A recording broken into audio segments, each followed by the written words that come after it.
No es un secreto que quienes denuncian la corrupción en Colombia lo hacen sabiendo que su vida está en riesgo. El problema es que el silencio ciudadano es el aval tácito que le damos a los corruptos para que sigan abusando de su poder en beneficio propio. Hoy en Los Implicados queremos reconocer la valentía y el esfuerzo de todas las personas quienes desde la prensa, desde el activismo civil, desde el Estado y desde su diario vivir, levantan su voz contra la corrupción y denuncian.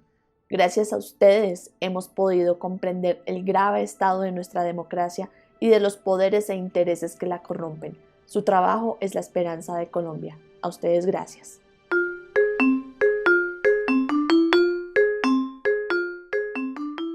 La sociedad civil ha tomado una importancia preponderante en la lucha contra la corrupción en Colombia que no puede ser ignorada. En esta medida, una de las voces más relevantes de los últimos años ha sido la de Camilo Enciso, abogado penalista, internacionalista, máster en leyes y en administración pública. En 2018 decidió fundar el Instituto Anticorrupción, una organización de la sociedad civil con una misión clara: comprender y enfrentar la corrupción en Colombia. Tuvimos la oportunidad de conversar en mayo de este año, antes de que dejara la dirección del instituto, sobre su visión panorámica de la corrupción y sobre algunos tramos de su historia de vida que lo trajeron a este camino. Yo creo que lo primero que a mí me motiva es el deseo de servirle a mi país. Eso desde que yo tengo uso de razón, por lo menos de razón política, como de conciencia social y del lugar que uno ocupa en Colombia o que debería ocupar en Colombia, es que este es un país con inmensas necesidades, con muchas dificultades, en donde todos los ciudadanos deberían hacer algo para intentar lograr que todos podamos vivir mejor y en un ambiente más sano y pacífico. Y eso es algo que a mí me acompaña desde que yo tengo por lo menos unos 11 o 12 años, probablemente como resultado de conversaciones con mis padres, como resultado de los valores que me han infundado desde mi hogar, mi familia, incluso a través de la música, que le enseña a uno tantas cosas de la vida y de la literatura, que siempre ha estado rondando mi vida desde muy temprana edad. Entonces, lo primero es eso, es como una conciencia de la importancia de servirle a Colombia. En parte por eso estudié Derecho.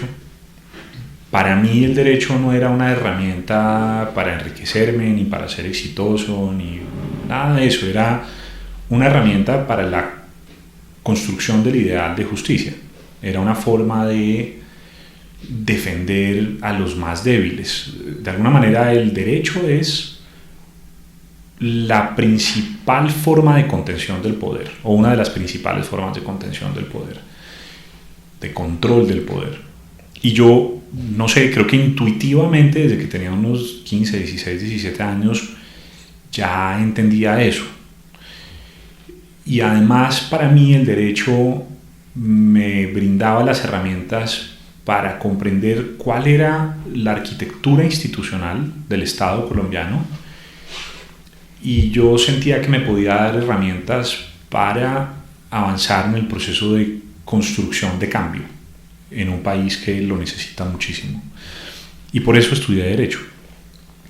De ahí en adelante, claro, la vida es un proceso muy complejo, lleno de giros, de esquinas, de rectas y de montañas, y uno muchas veces va avanzando hacia lo que cree que es una dirección, pero se va perdiendo y digamos que no sabe muy bien en dónde está.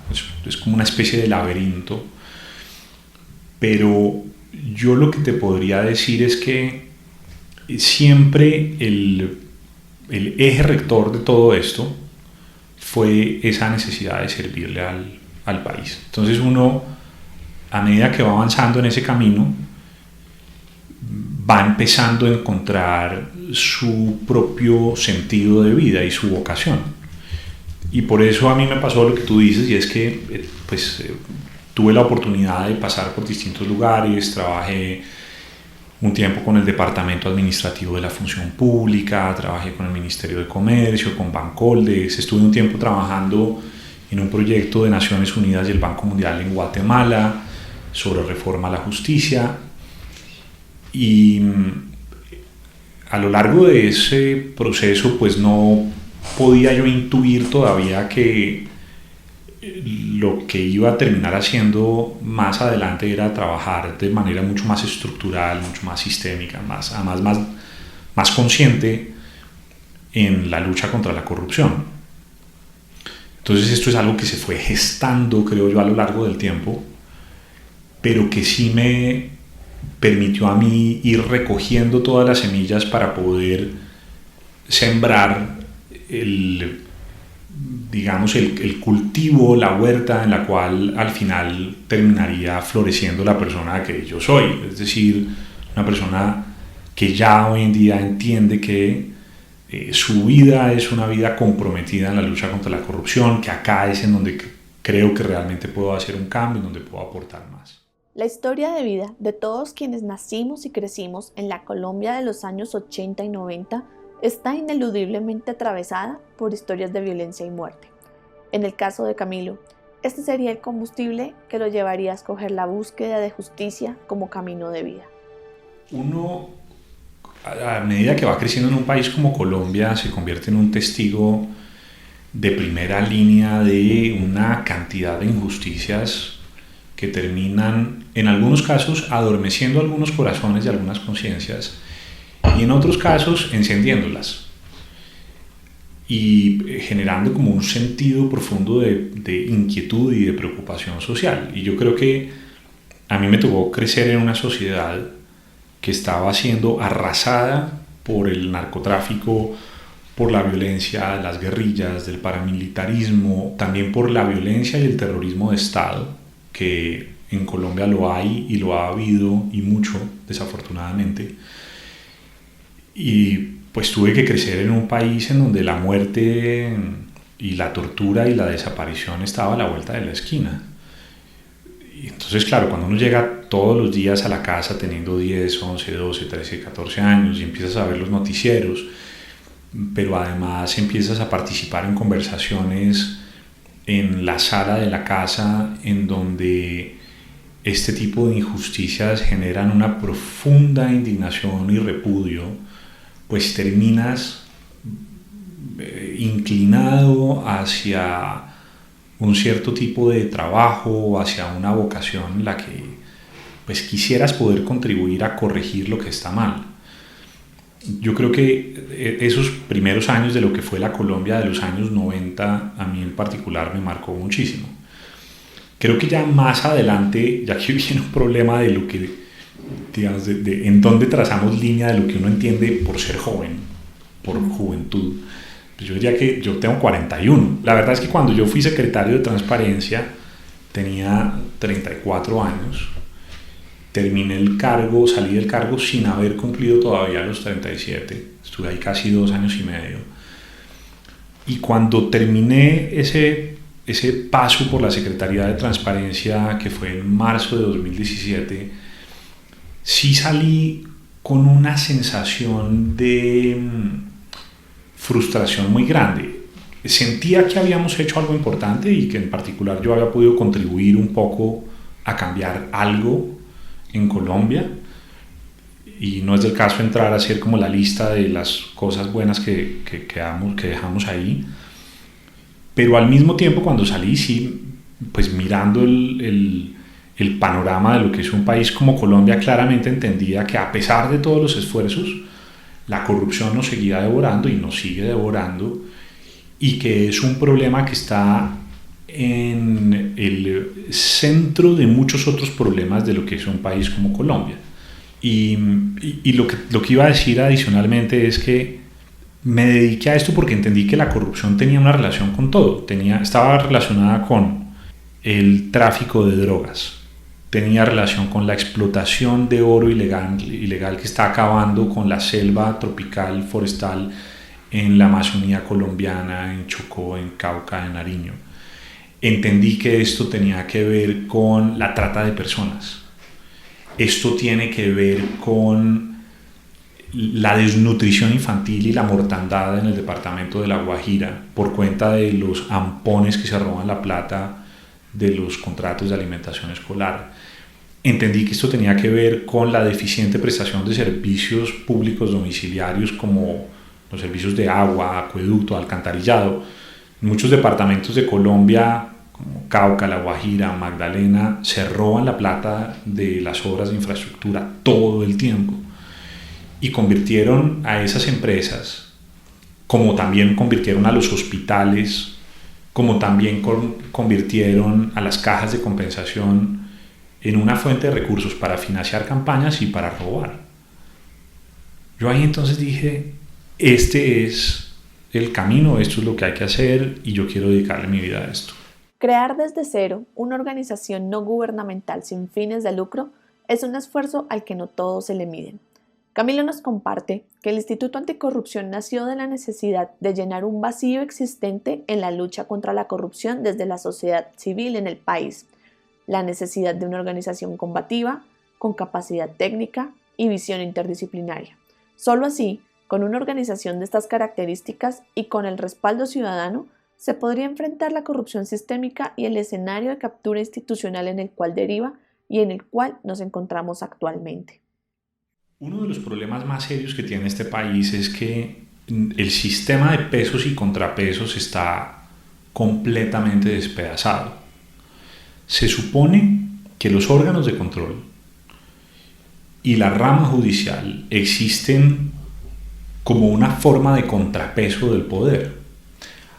También el Congreso. Se supone que el Congreso ejerce una función de control y vigilancia sobre el Ejecutivo. Pero al final lo que ha terminado ocurriendo en Colombia es que casi siempre el Congreso es un Congreso postrado a los intereses, el poder y la ambición del Ejecutivo.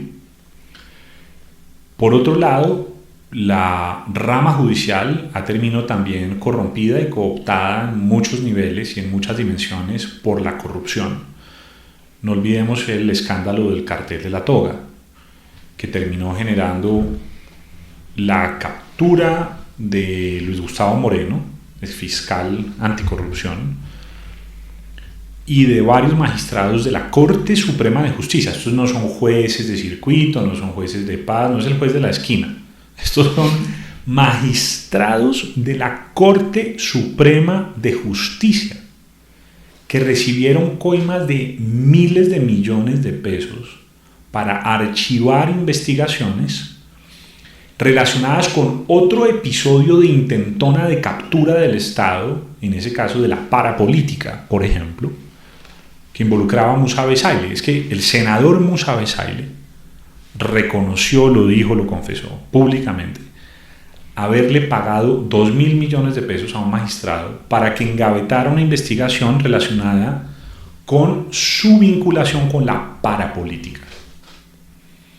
Entonces, cuando tenemos las cortes compradas, y no voy a decir, tal vez voy a moderar eso, no son las cortes porque ahí también hay magistrados que no se vendieron y que no se venderían, pero cuando tenemos magistrados de la Corte Suprema de Justicia comprados, cuando tenemos magistrados o un magistrado de la Corte Constitucional, recordemos el caso de Jorge Pretel,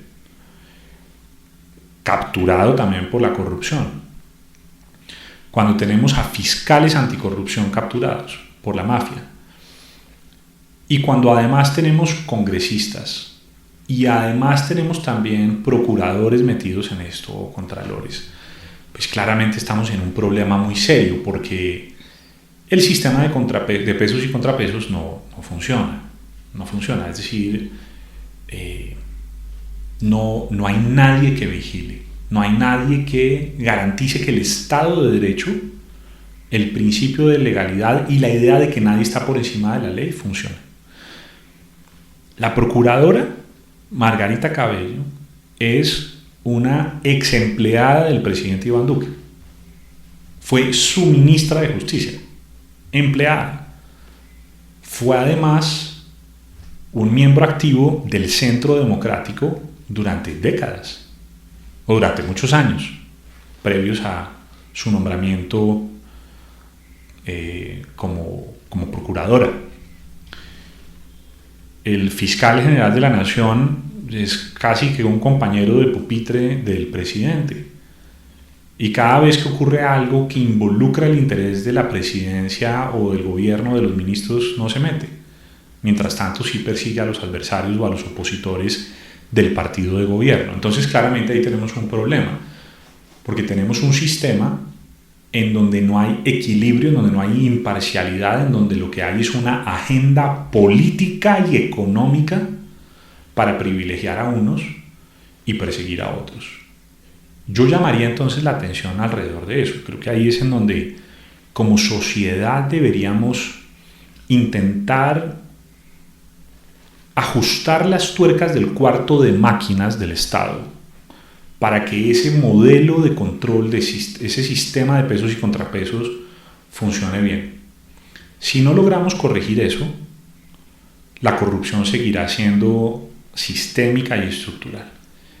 Pero lo otro que diría es que esto no es un problema solo que toque a los altos dignatarios del Estado o que involucre solamente al alto gobierno o a los magistrados.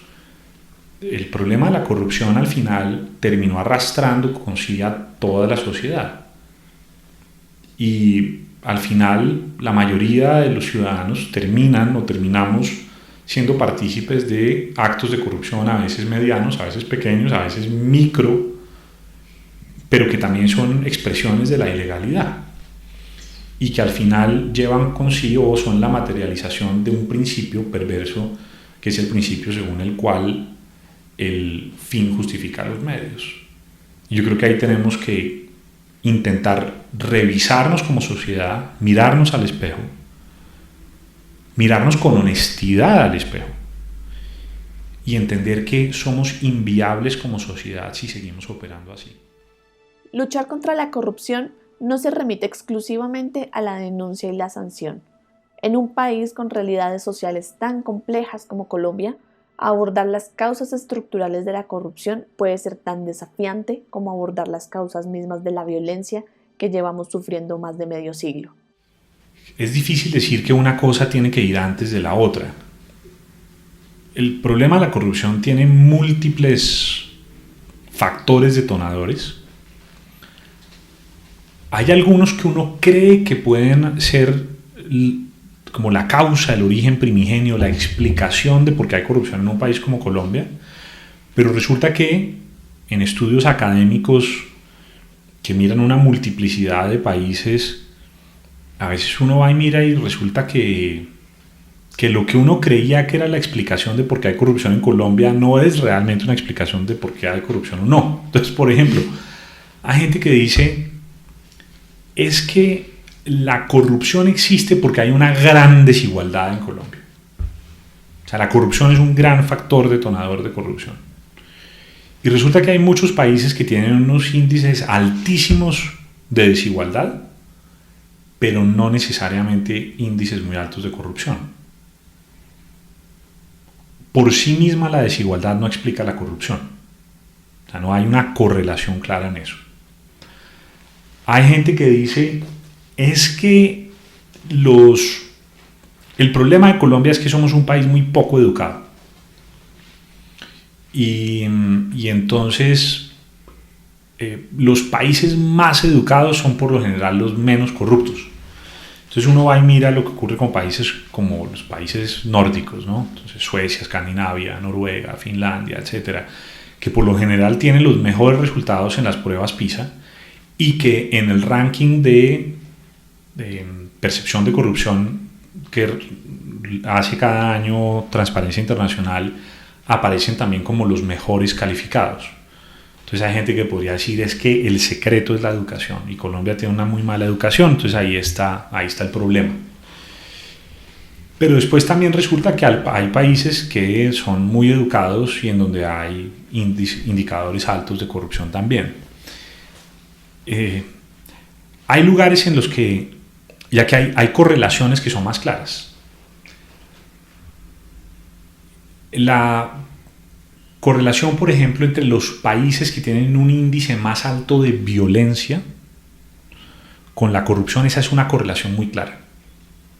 Países más pacíficos, más tranquilos, con menos violencia, con menos muertes, etcétera, violentas, son países que por regla general tienen mejores indicadores en temas de percepción de corrupción.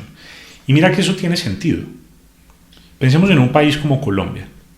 Hasta hace muy poco tiempo, Colombia era un país en el que casi la mitad de sus alcaldes no podía gobernar desde sus municipios. Tenían que gobernar desde las ciudades cabecera departamental, porque si gobernaban desde sus municipios los asesinaban. Eso fue así durante años y años y años. Es decir, una pérdida del control sobre el territorio y sobre la institucionalidad gigantesca. ¿Qué puede uno esperar de un municipio en el cual el alcalde ni siquiera puede sentarse en el escritorio a despachar? Pues eso era tierra de nadie. Eran territorios en los cuales a sangre y fuego se imponía la ley, se imponía hacia dónde debían ser adjudicados los contratos, y en algunos de esos a veces los alcaldes terminan cediendo a la presión por voluntad propia, y en otros casos simplemente pues decidían ser parte del negocio, o en algunos casos eran puestos allí por los violentos.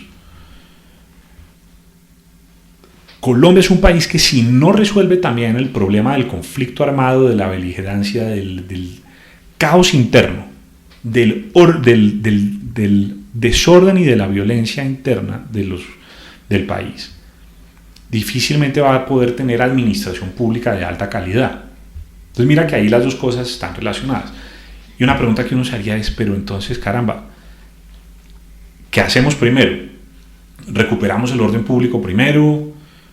¿Avanzamos hacia acuerdos de paz con las BACRIM o con los ELN o con no sé quiénes?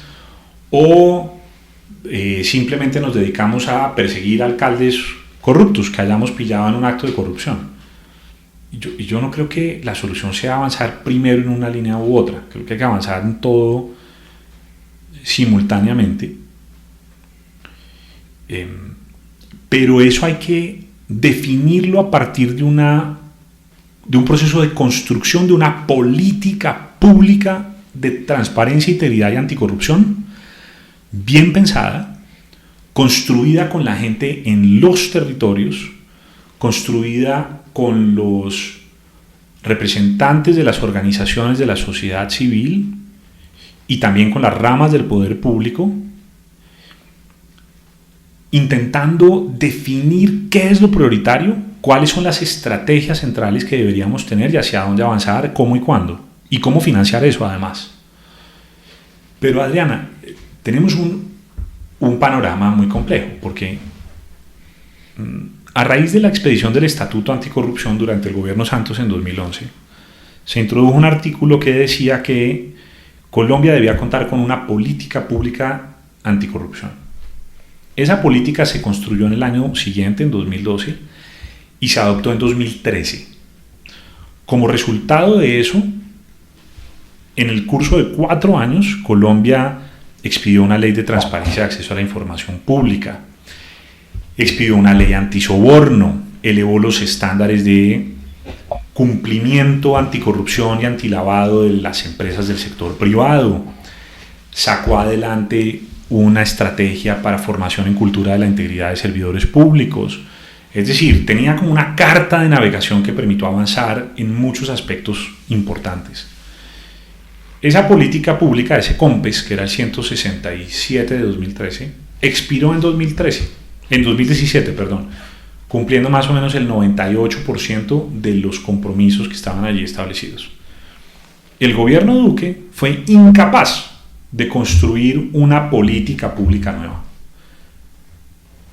Eso significa que llevamos casi 4 años completos como sociedad, como país, sin una carta de navegación en esta materia. O sea, Colombia no tiene brújula en temas de lucha contra la corrupción. No sabemos hacia dónde ir, somos un barco a la deriva.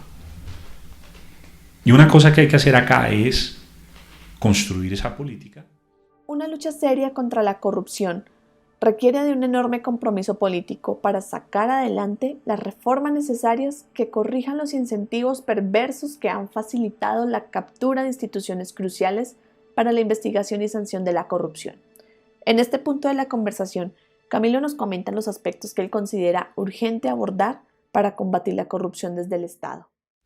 Decía yo hace un rato que uno de los problemas más serios que tiene Colombia tiene que ver con la captura del Estado y con la incapacidad de sus instituciones de cumplir con su función institucional, de cumplir con su función constitucional de control recíproco. Decía yo que hay un problema en nuestro sistema de pesos y contrapesos, de checks and balances. Si hubiera un compromiso real por parte del Estado alrededor de estos temas, una de las primeras cosas que habría que hacer es volver a revisar cómo está estructurado ese sistema de pesos y contrapesos e intentar ajustarlo para que funcione mejor. Y aquí entran muchas discusiones que han sido parte de lo que es el debate nacional desde hace muchos años, como por ejemplo el rol elector de las cortes, o como por ejemplo o nominador, o como por ejemplo el rol elector del Congreso de la República.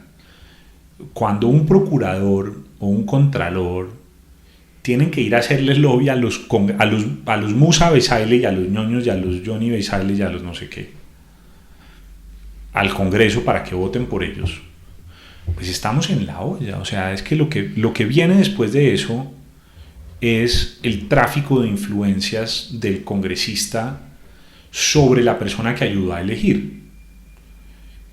Y parte de la corrupción y de la impunidad que vivimos en Colombia tiene que ver justamente con eso. Doy un ejemplo clarísimo.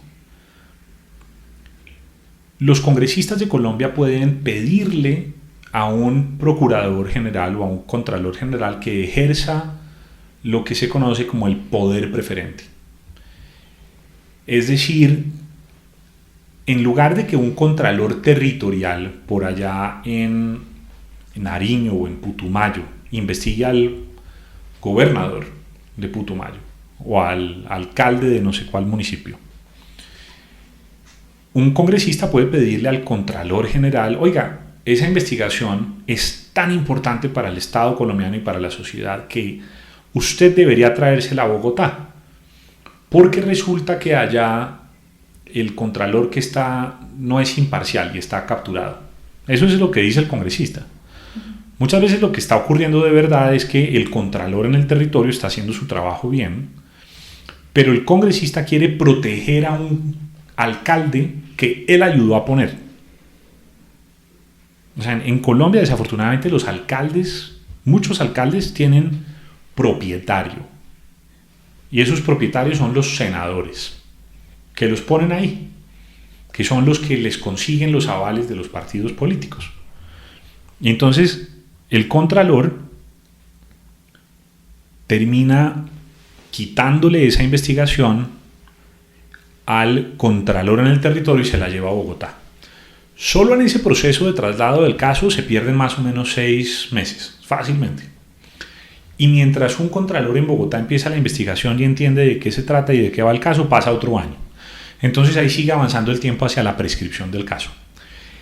Pero exactamente lo mismo pasa en casos de responsabilidad disciplinaria en el marco de la Procuraduría General de la Nación. Exactamente pasa lo mismo en el marco de las investigaciones de infracciones al derecho penal. Es decir, contralor, procurador y fiscal juegan con su poder, ejerciendo su poder preferente para traer o llevar investigaciones de un lado a otro, con lo cual terminan haciéndole favores a los congresistas que ayudaron a elegirlos. El caso del fiscal es un poquito distinto porque al fiscal lo elige la Corte Suprema de Justicia, lo cual no quiere decir que no haya intereses de por medio o que los congresistas no tengan un papel allí también. Pero en el caso de Procuraduría y de Contraloría es clarísimo. A veces puede pasar lo contrario. A veces puede ocurrir que el congresista de turno quiere es fregar a un adversario político y entonces le pide al contralor o al procurador que ejerza el poder preferente, pero ahí sí pidiéndole que apriete al investigado y que acelere la investigación. Y entonces tenemos que los órganos de control se convirtieron en entidades que son herramientas de la política, son herramientas, instrumentos de la lucha por el poder político y por la lucha por el poder económico que se desprende del poder político.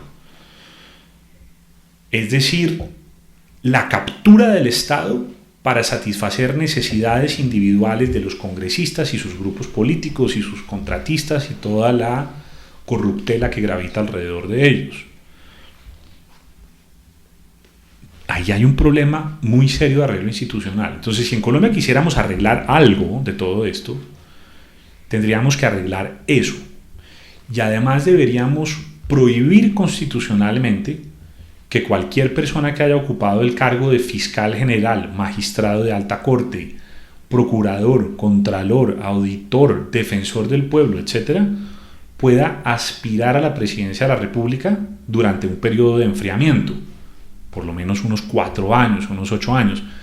Algo que nos saque del dolor de cabeza al que nos han llevado algunas de las cabezas de esos órganos que han entendido que su cargo es un trampolín político para aspirar a algo más lejos. Acuérdate hace unos años cuando estaban Carrillo, Maya y Néstor Humberto, que se inventaron entonces que eran los 3 mosqueteros y entonces todos andaban juntos para arriba y para abajo y tal, y entonces empezaron ya las especulaciones de si cuál iba a ser el próximo presidente y en fin.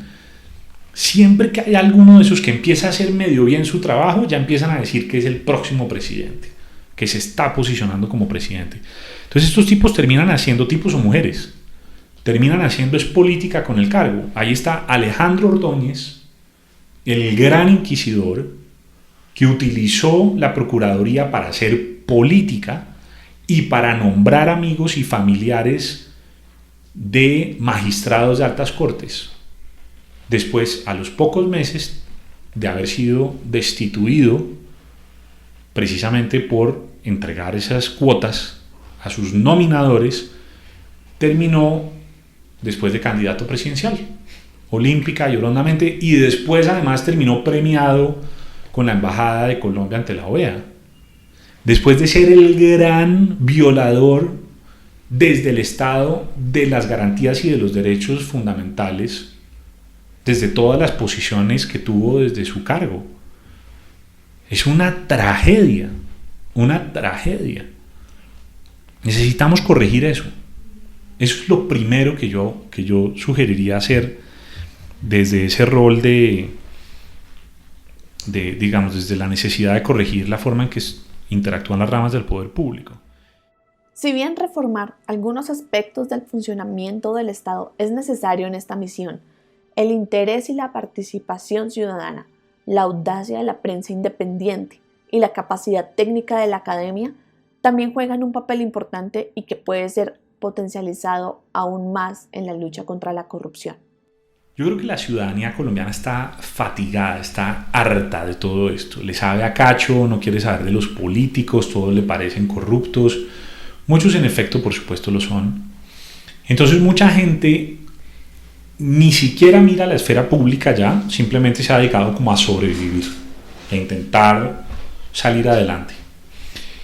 Pero también ha venido ocurriendo una cosa muy bonita, y es que muchas organizaciones han empezado a florecer últimamente, tanto desde el periodismo de investigación como desde organizaciones que tienen distintas agendas alrededor de diferentes cosas. Ahí entonces uno tiene a Temblores, por ejemplo, trabajando en temas de derechos humanos y denuncia de los abusos de la fuerza pública. Uno tiene a Exstituto, que hoy en día es una de las instituciones que lidera la Alianza por la Veeduría Electoral. Uno tiene a la Fundación Paz y Reconciliación, que venía ya de mucho tiempo atrás, tiene una historia larga, pero que ha sido una entidad constructora de sociedad, de diálogo, de entendimiento y de denuncia del abuso de poder. Tenemos a Carisma, trabajando alrededor de los temas de protección de la intimidad y trabajando alrededor de los temas de datos personales. Tenemos a organizaciones como Cuestión Pública haciendo periodismo de datos con unas investigaciones francamente sensacionales. Tenemos a Vorágine, tenemos la resurrección afortunada de la revista Cambio. En fin, yo creo que estamos viviendo un escenario de resurgimiento de una cultura ciudadana que se preocupa por la sociedad, que se preocupa por el Estado y que está construyendo desde la denuncia, pero también desde el aporte concreto de propuestas para mejorar la sociedad. Pero yo creo que hay que involucrar más y más y más ciudadanos, y hay que formar más y más y más jóvenes y más dirigentes y más gente con la capacidad de transformar la sociedad. Desde el instituto tenemos una iniciativa a la que invitaría a todos a sumarse, que hemos denominado Integricamp.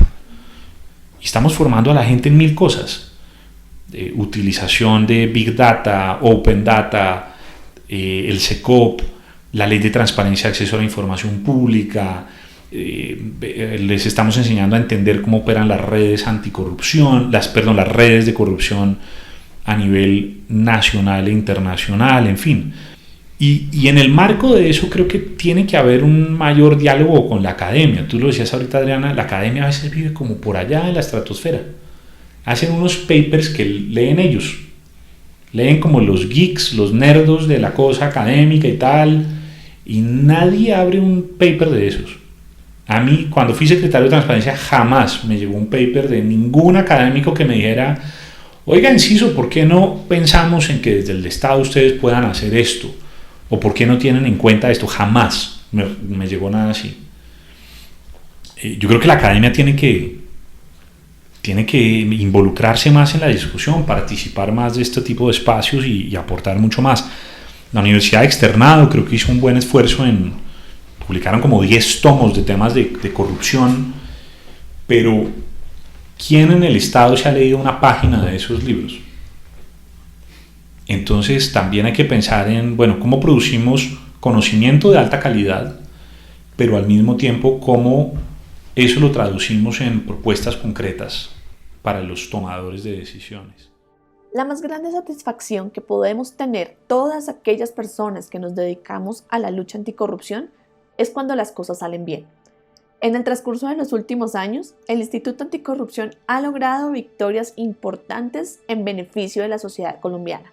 De este modo, para cerrar nuestra conversación, hablamos de los momentos y los motivos que hacen que esta lucha valga la pena.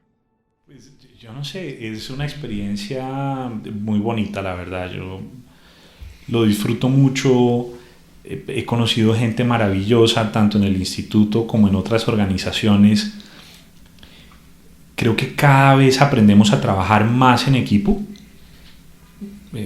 Hemos trabajado en proyectos muy chéveres con la Fundación Pares, hemos trabajado en proyectos muy chéveres de justicia, que se me olvidó mencionar hace un rato.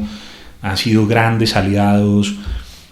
Creo que las ONGs estamos creciendo, madurando y desarrollando una capacidad de trabajo y de colaboración que antes no se veía, y que, por lo menos en este escenario de la lucha contra la corrupción, y que creo que le está aportando mucho a Colombia. Eso a mí me da mucha alegría.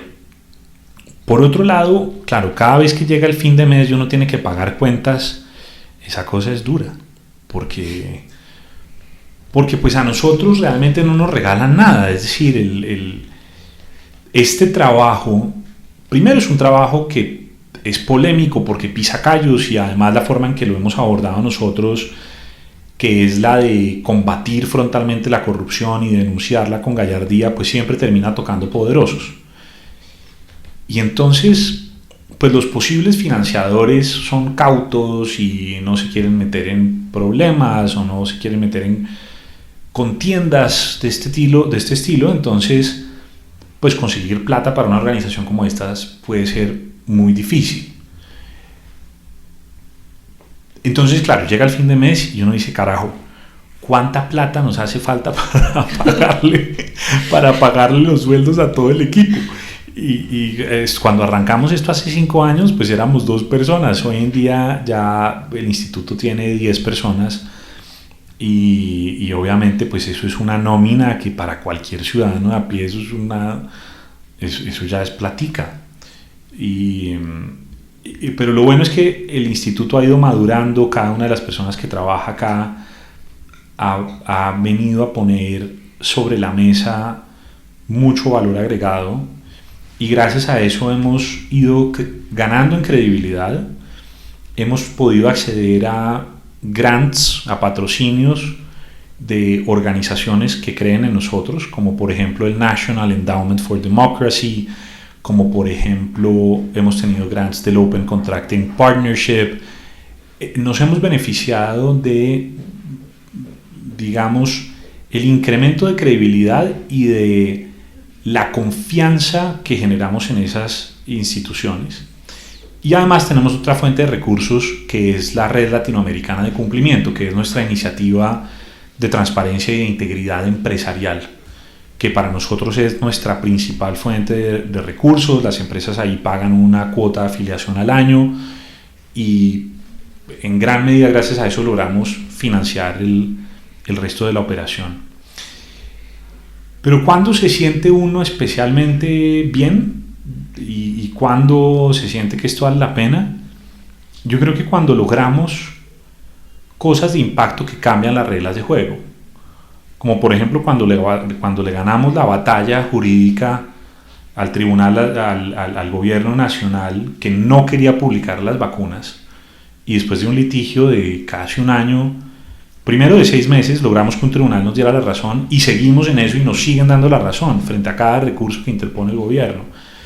Y eso no es un tema menor, estamos batallando por la transparencia y el acceso a la información.